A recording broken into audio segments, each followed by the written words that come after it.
భీమవరంలో జనసేన ఎమ్మెల్యే పులపర్తి రామాంజనేయులు జగన్ ప్రభుత్వం మూసివేసిన అన్నా క్యాంటీన్లను పరిశీలించారు.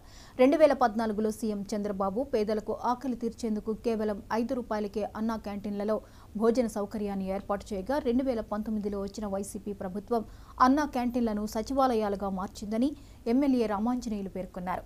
పేదవాడి ఆకలిని తీర్చే అన్నా క్యాంటీన్లను పార్టీలకు అతీతంగా చూడాలని, ఇప్పుడు కూటమి ప్రభుత్వం అన్నా క్యాంటీన్లను ఆగస్టు 15న తిరిగి ప్రారంభిస్తోందని ఎమ్మెల్యే తెలిపారు.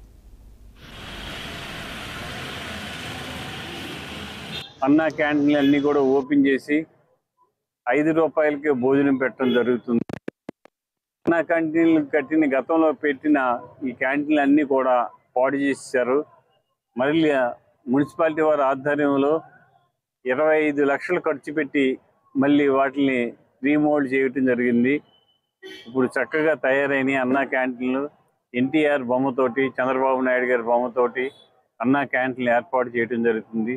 పేదవారు అందరికీ, అర్హులైన పేదవారు ఎవరైనా కూడా, పేదవర్గం ఉన్నవారు ఎవరైనా సరే మధ్యాహ్నం సాయంత్రం భోజనం చేసే ఏర్పాటు చేయటం, ఉదయం పూట టిఫిన్ చేసే ఏర్పాటు చేయటం జరిగింది. ఇది నెల 15వ తారీఖున ప్రారంభించడం జరిగింది. అర్హులైన పేదవారు అందరూ కూడా దీన్ని ఉపయోగించుకుంటారని చెప్పి కోరుతున్నాం.